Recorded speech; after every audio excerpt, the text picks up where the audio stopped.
স্বাস্থ্যমন্ত্রী তিনি আমাদের আশ্বাস দিয়েছেন, মুখ্যমন্ত্রী তিনি নিজেও আশ্বাস দিয়েছেন এই ঘটনা তিনি নিজে টেক আপ করছেন মালতী বিশ্বাসের ঘটনা। আমরা যতবার এই দুর্ঘটনা ঘটার পর মাননীয় এমপি অভিষেক ব্যানার্জির কাছে গিয়েছি, তারা বারংবার একই কথা বলেছে, সামান্য ঘটনা, আমরা দেখে নিচ্ছি, কোনো অসুবিধা নেই, স্যারকে বলার দরকার নেই। শুভেন্দু অধিকারী তিনি নিজে হাতে আমার এই কেসটা নিলেন, তিনি আমার জন্য এবারে সুবিচার করবেন।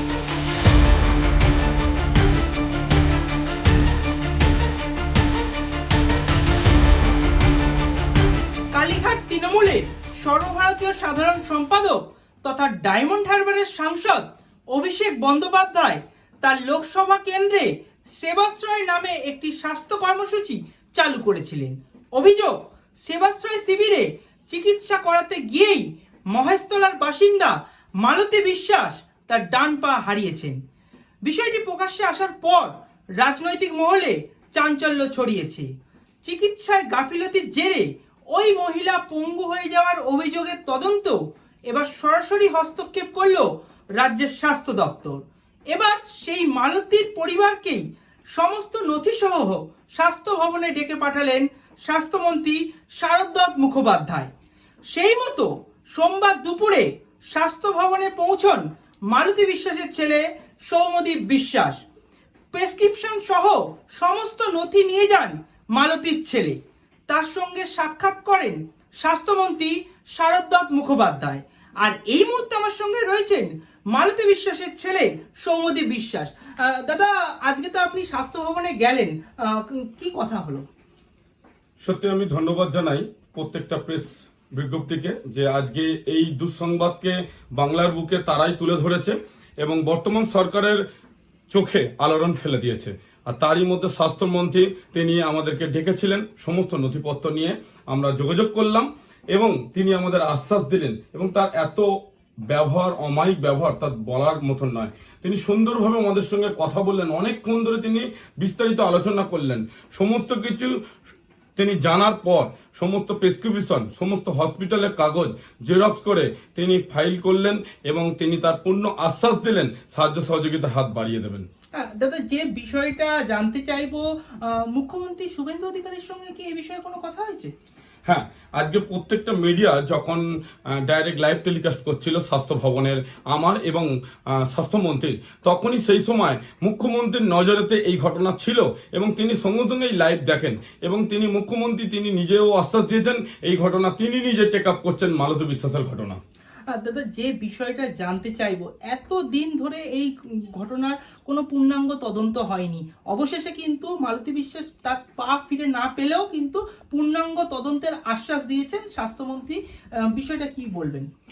যেহেতু পূর্ণাঙ্গ তদন্ত হয়নি এবং মানুষজন জানতে পারেনি, তার এই কারণ আমরা যতবার এই দুর্ঘটনা ঘটার পর মাননীয় এমপি অভিষেক ব্যানার্জির কাছে গিয়েছি প্রার্থনা ভিক্ষা করতে, কিন্তু তার পিএ অয়ন এবং সুমিত রয় তারা কোনো মতে আমাদের সাথে যোগাযোগ করতে দেয়নি। তারা বারংবার একই কথা বলেছে, সামান্য ঘটনা, আমরা দেখে নিচ্ছি, কোনো অসুবিধা নেই, স্যারকে বলার দরকার নেই। তো আজকে সরকার পালাবদল হতে আমাদের মাননীয় অভিজিৎ দাস, যাকে আমরা ববিদা বলে চিনি, তিনি আজকে মিডিয়াদেরকে নিয়ে এসে এই দুর্ঘটনাকে, এই বৃহত্তর ঘটনাকে, মালতী বিশ্বাসের পা অঙ্গহানি ঘটনাকে তিনি আজকে প্রকাশ্যে তুলে ধরেছেন। আর এই প্রকাশ্যে তুলে ধরানোর জন্য জনগণের কাছে আজকে ঘটনা উন্মোচন হয়েছে। সাথে সাথে স্বাস্থ্যমন্ত্রীও তিনি ঘটনাটাকে সঠিক বুঝে সঙ্গে সঙ্গে সরকারের পক্ষ থেকে তারাও আমাদেরকে আশ্বাস দিয়েছেন যে তারা আমাদের পাশে আছেন। স্বাস্থ্যমন্ত্রীর সঙ্গে ছাড়া আর কার সঙ্গে কথা হয়েছে এই মালতী বিশ্বাসের বিষয়ে? স্বাস্থ্যমন্ত্রীর সাথে সাথে আপনারা মিডিয়ার মাধ্যমে অবগত আছেন, মন্ত্রী অগ্নিমিত্র পাল ম্যাডাম তিনিও আশ্বাস দিয়েছিলেন, কিন্তু তিনি আজকে বিধানসভার জন্য আসতে পারেননি। এছাড়াও মুখ্যমন্ত্রীও তিনি আশ্বাস দিয়েছেন যে এই দুর্ঘটনা, এই সেবাশ্রয়, এই ভুয়ো ক্যাম্প তিনি মালতী বিশ্বাসের কেসটিকে তিনি ফাইল করবেন। সেবাশ্রয়ে পাক হইয়াছেন মহেশতলার মালতী বিশ্বাস, আর এই মুহূর্তে আমার সঙ্গে রয়েছেন মালতী বিশ্বাস। দিদি, অবশেষে স্বাস্থ্যমন্ত্রী বিভিন্ন খবরের জেরে স্বাস্থ্যমন্ত্রী ডেকে পাঠালেন এবং আপনার ছেলে আজকে সমস্ত কিছু প্রেসক্রিপশন নিয়ে গিয়েছিলেন। কি বললেন, কি কথা হলো স্বাস্থ্যমন্ত্রীর সঙ্গে, কিছু জানলেন? সর্বপ্রথম আমি ধন্যবাদ জানাই আমাদের স্বাস্থ্যমন্ত্রী, তিনি গতকাল আশ্বাস দিয়েছিলেন যে আমার ছেলেকে তার সাথে দেখা করার জন্য। আমার ছেলে সমস্ত নথিপত্র নিয়ে তার সাথে দেখা করতে যায়। তিনি প্রথম আমার ছেলের কাছে দুঃখ প্রকাশ করে যে তোমার মায়ের এই বিষয়ের জন্য সত্যিই আমি খুব দুঃখিত, মাকে গিয়ে জানাবে। তারপর তিনি আমাদের সমস্ত নথিপত্র ভালো করে দেখেন আর সেই মতো তিনি আমাদের আশ্বাস দিয়েছেন। আর আমাদের এই সমস্ত নথিপত্রের কথা সমস্ত মন্ত্রীদ্বয় সবাই আমাদের পাশে আছেন, আমি এটা দেখেছি।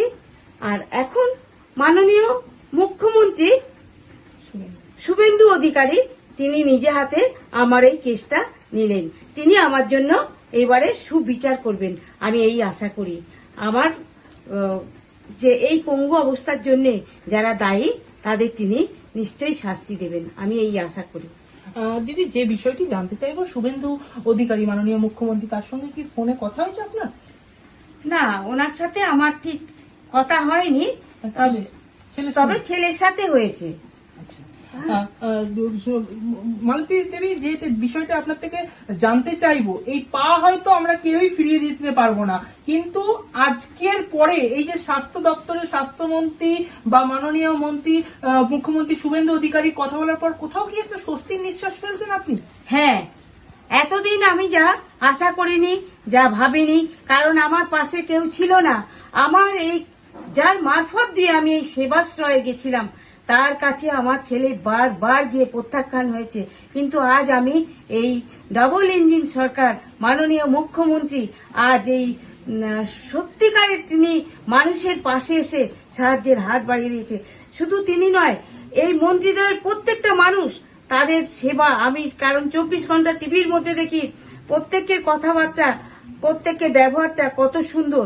তাই আজকে আমি খুব খুশি হয়েছি যে আমার বিষয়ে আজকে আমি বিচার পাবো, এইটা আমি খুব খুশি হয়েছি। কারণ আগের সরকার আমার তার উপরে আমি তার কাছে চেয়েও কোনো আশ্বাস পাইনি, এখন আমি খুব বড় আশ্বাস পেয়েছি যে আমি সত্যিকারের আমার ন্যায় বিচার পাবো।